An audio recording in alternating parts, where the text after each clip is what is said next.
Today, I'm going to talk to you guys about this camera.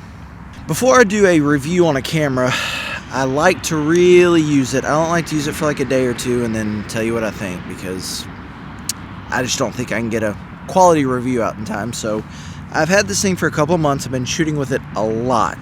I think I'm finally ready to give my full review on it. So today we're going to answer two questions. One, does this thing have a spot in my camera bag? And two, is it worth all the hype? We're going to find out.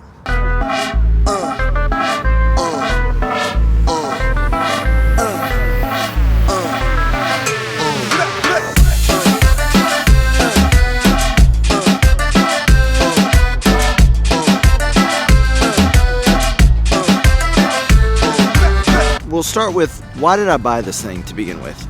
My a7 IV is my favorite camera that I use, but it's not always the most convenient to bring around everywhere. So I thought I needed a smaller camera that I could use for street photography and just general photography, but that wasn't so big and that I could just bring with me everywhere, really. So that's when I started looking at this. I had a Canon G7X Mark II, but I wanted a fixed focal range. I wanted something that was just a fixed lens. It was simple. That's really why I got this thing, is because it's just small, easy, fixed lens. Now that I've shot with it for about 2 months, I want to talk about what's good and what's bad. The good is the image quality, the size, and that fixed 35mm focal range. One of the really big selling points of this was how you could take JPEG straight out of camera. And I really tried that at first, but I never could quite get a film simulation that I really liked and that I used for every situation. So after about a month of hitting my head against a wall, I started shooting RAW, because I couldn't find film simulations that I just wanted to use and that I liked for everyday situations. They were okay, but none of them were just like, yep, that's it, yep, that's it. And I tried a bunch. I got on the Fuji X Weekly app. I tried so many film simulations with this, and I did that for a month and had not great results. So then I finally said, you know what, let me just shoot RAW and I'll edit these, I'll just spend time editing them. And once I did that, holy crap, it changed the game.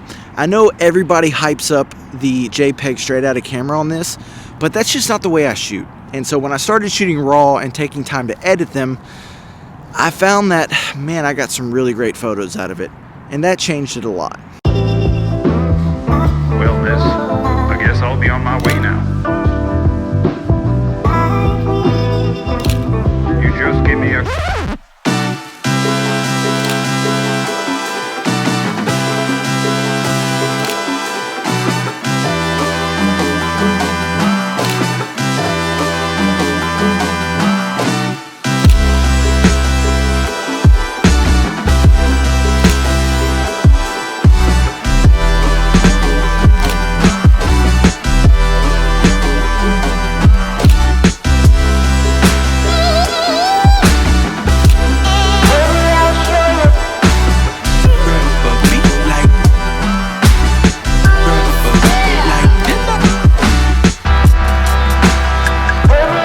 So shooting RAW really changed it.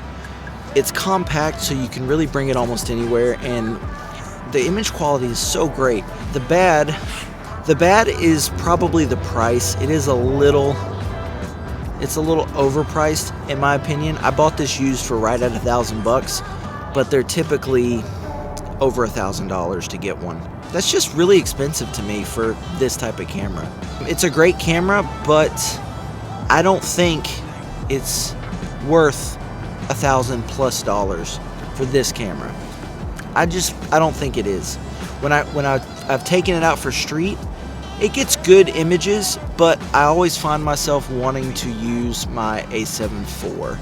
The a7 IV images obviously are better because it's full frame versus crop sensor. So I probably won't use this much for street photography, even though I know that this is a huge street photography camera. I just prefer using my Sony. I prefer using my a7 IV. So my experience at first was a little rough. Got off to a rough start. But once I started shooting RAW instead of trying to get JPEG straight out of camera, I really started to like this camera a lot more. And now I don't want to say I love it, but I really, really like it. So the good: size, image quality. I love the focal range. The cons: too expensive. Does this thing deserve the hype? I think it's overhyped. I feel like this should really be like a $600 camera.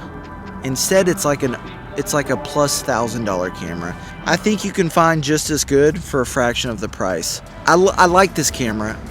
I want to love it, but I don't love it yet. I just like it. Now, the next question: does it have a place in my bag? Yes. So what am I going to use this thing for? I absolutely hate taking photos with my smartphone. I don't know why. I have an iPhone and I just hate taking photos with it. It's just, the focal range is weird. I just don't like it at all. I prefer having a dedicated camera. So this is actually going to take over as my everyday camera instead of my smartphone. That's what I'll use it for. I'll use it for family gatherings, get-togethers, hangouts with friends, really casual stuff. I'm going to use this for, because I hate taking photos with a smartphone. Call me crazy, but it's just not me. So yes, I'm going to keep this. It's overpriced, but it's really, really good. To waste my